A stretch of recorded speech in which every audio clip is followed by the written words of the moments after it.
Assalamualaikum warahmatullahi wabarakatuh. Tetap semangat dengan Pak Dedi dalam ilmu kimia. Hari ini kita akan mencoba membahas masalah tetapan konsentrasi. Tetapan konsentrasi ini kita akan terapkan di dalam keseimbangan kimia.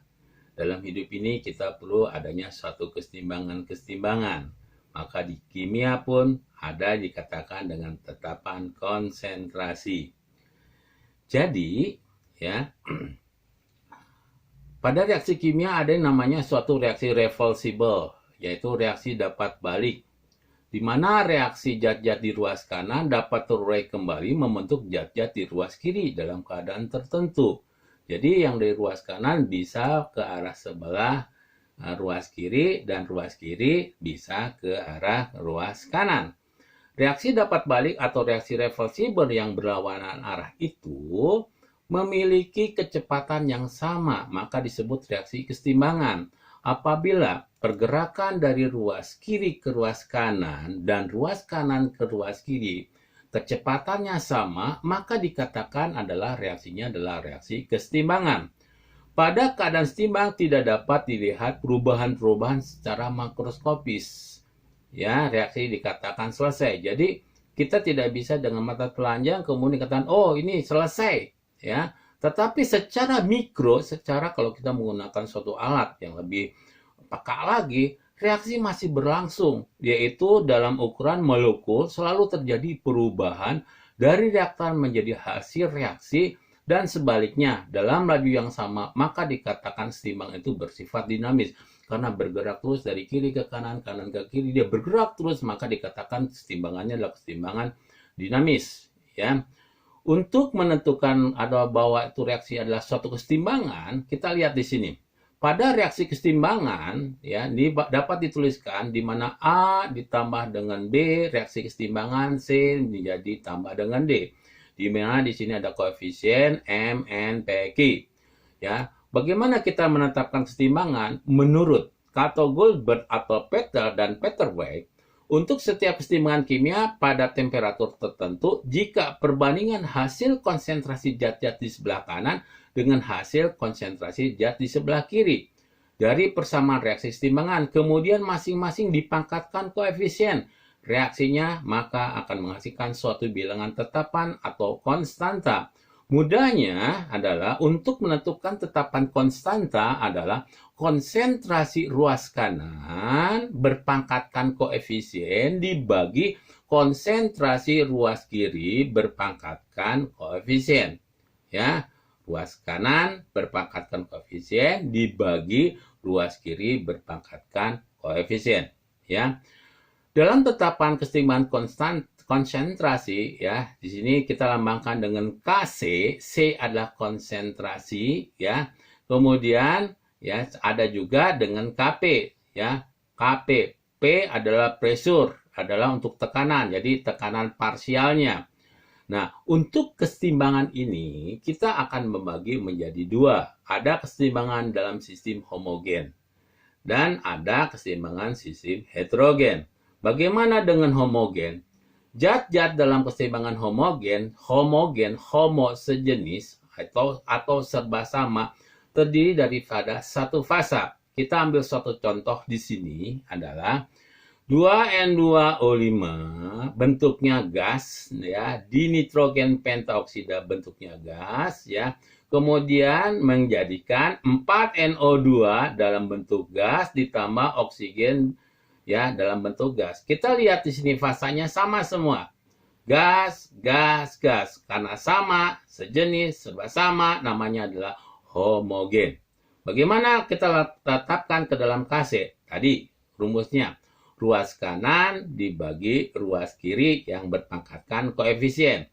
NO2 koefisien 4, jadi konsentrasi NO2 pangkat 4 dikali konsentrasi oksigen, sebenarnya di sini pangkat 1, biasanya pangkat 1 kita tulis, dibagi ruas kiri, ya, N2O5 pangkat 2. Ya, jadi kita akan menemukan persamaan konstanta konsentrasinya seperti ini. Tidak jauh dari konstanta parsial. Ya, hanya nanti kita rubah dari konstanta ya konsentrasi kita rubah menjadi untuk yang parsial, untuk lebih lanjutnya lagi. Kan menarik? Ayo kita kerjakan berikutnya lagi. Ya. Tadi ada yang kita bicarakan adalah yang homogen. Ya, coba kita sekarang yang heterogen. Zat-zat dalam keseimbangan heterogen beraneka ragam. Ya, beraneka ragam, tidak jenis hetero, ya, tapi dalam satu fase. Konsentrasi zat-zat padat, solid, dan zat murni, ya, liquid, tidak mengalami perubahan selama reaksi berlangsung sehingga tidak dilibatkan dalam persamaan reaksi. Jadi untuk solid dan liquid tidak kita libatkan, ya, itu. Ya, yang dilibatkan yang mana? Yang dilibatkan adalah gas dan aqua. Tetapi di antara gas dan aqua tersebut, mana yang akan lebih diutamakan? Yang lebih diutamakan adalah gas. Kita ambil satu contoh. CaO, ya, kalsium oksida, kita tambahkan karbon dioksida menjadikan kalsium karbonat. Ya, di mana sini wujud zatnya? Solid, gas, solid. Nah, di sini ada yang berbeda. Maka dikatakan ke sistemnya adalah sistem heterogen. Bagaimana?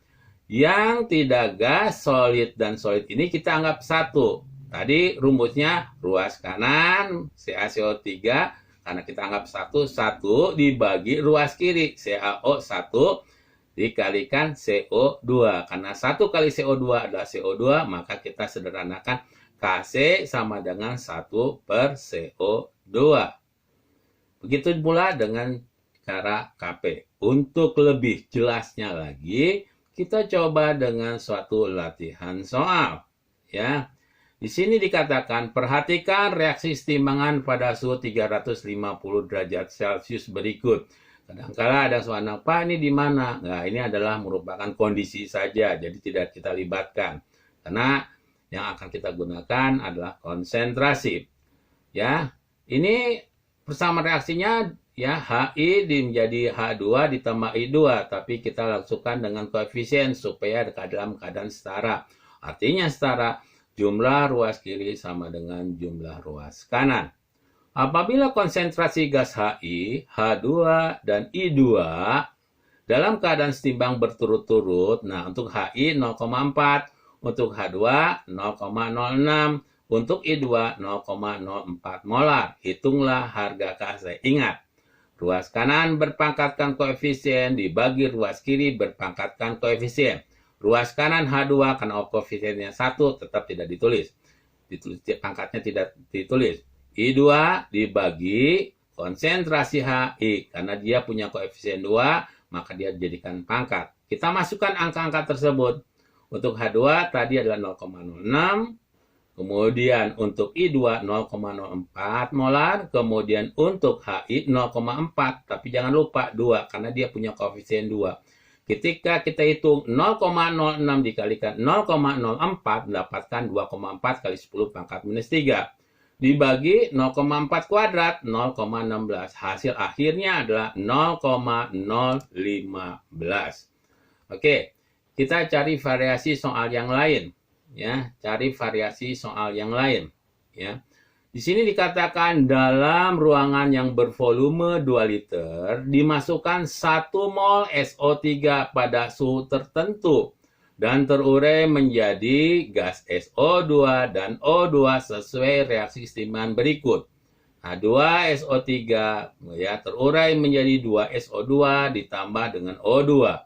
Apabila dalam keadaan setimbang masih terdapat 0,6 mol gas SO3, tentukan harga Kc. Kalau kalian bisa melihat soal di sini tidak ada konsentrasi. Jadi tugas Anda adalah mencari konsentrasi.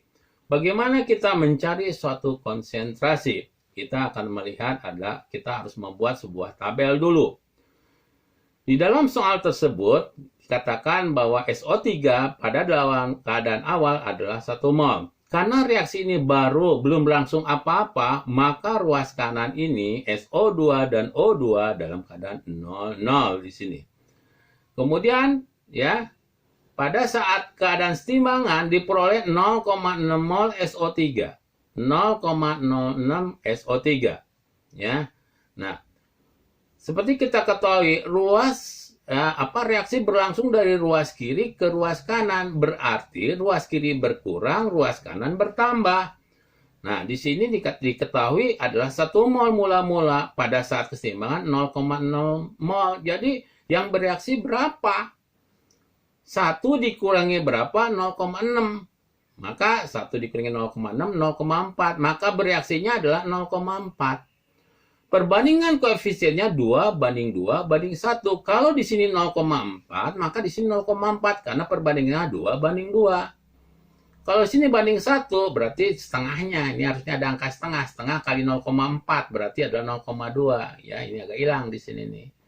Di sini 1, ya. Karena dikurangi 1 dikurangi 0,4 menjadi 0,6. Di sini 0 ditambah 0,4 menjadi 0,4, ya. 0 ditambah 0,2 menjadi 0,2. Ya, ini Bapak kurang di sini, harusnya di sini ada angka setengah, ya. Jadi setengah kali 0,4 0,2.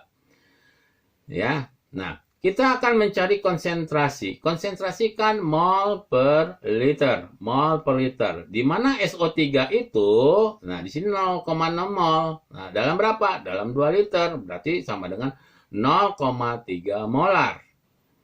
Kemudian SO2 0,4, 0,4 per 2 liter 0,2 molar. O2 di sini adalah 0,2, 0,2 per 0, bagi 2 0,1 molar. Kita punya rumusan ruas kanan dibagi ruas kiri berpangkatkan koefisien. Ruas kanannya ini SO2 kuadrat dikalikan O2 dibagi SO3 kuadrat. Kita masukkan angka-angka ini. SO2 adalah 0, SO2 mana nih? Nih 0,2 kuadrat. Kemudian O2 mana? O 0,1. SO3 0,3 kuadrat. Kita masukin angkanya lalu kita hitung semuanya. Maka kita akan dapatkan hasil kali 0,2 kuadrat dikalikan 0,1 adalah 4 kali 10 pangkat minus 3. 0,3 kuadrat adalah 0,09. Maka kalau kita hitung mendapatkan 0,044. Mudah-mudahan apa yang Bapak jelaskan dapat dipahami oleh kalian semuanya. Dan tentu saja kita harus tetap semangat di dalam belajar. Ya. Bapak cukupkan. Sekian dulu. Assalamualaikum warahmatullahi wabarakatuh.